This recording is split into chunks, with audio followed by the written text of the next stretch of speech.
नमस्कार, योगा अनुराग चैनल में आपका स्वागत है। आज मुझे आपको एक कहानी बतानी है जो आसक्तियों और पहचानों को छोड़ने के महत्व को दर्शाती है। ये कहानी दक्षिण पूर्व एशिया से है और यह एक बंदर और एक केले के बारे में है। एक किसान था जिसे एक बंदर की समस्या थी। बंदर पेड़ों से उतरकर किसान के घर में घुस जाता था और एक जार से केले चुरा लेता था। किसान को इससे बहुत परेशानी होती थी और उसने पास में रहने वाले एक साधु से सलाह मांगने का फैसला किया। साधु ने उसे एक सरल समाधान दिया। उसने उसे एक ऐसी जार बनाने को कहा जिसका छेद बहुत छोटा हो और उसमें एक केला डाल देना। फिर उसने उसे जार को जमीन में गाड़ देने को कहा और सिर्फ छेद दिखने देना। साधु ने कहा कि बंदर अपने लालच से फंस जाएगा और किसान उसे पकड़ पाएगा।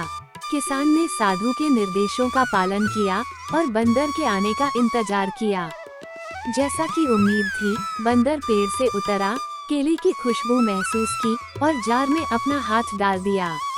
उसने केला पकड़ लिया, लेकिन जब वो अपना हाथ बाहर निकालने की कोशिश की तो उसे पता चला कि वो फंस गया है। उसका मुट्ठी छोटे छेद से बाहर निकलने के लिए बहुत बड़ा था। बंदर घबरा गया और चिल्लाने और तड़पने लगा। उसने केले को छोड़ने का विचार नहीं किया, हालांकि वो एकमात्र चीज थी जो उसे आजाद होने से रोक रही थी।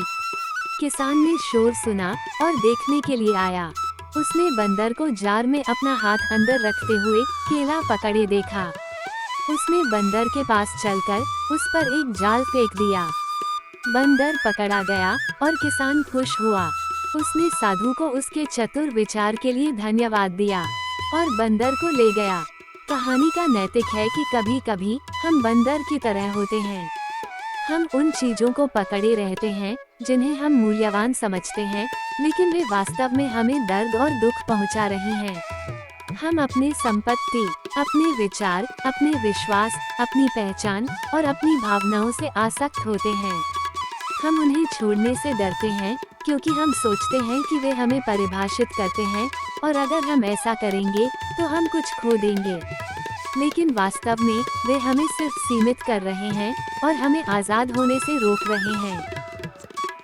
अगर हम मन और दुनिया से बंधन मुक्त होना चाहते हैं तो हमें अपनी आसक्तियों और पहचानों को छोड़ना सीखना होगा।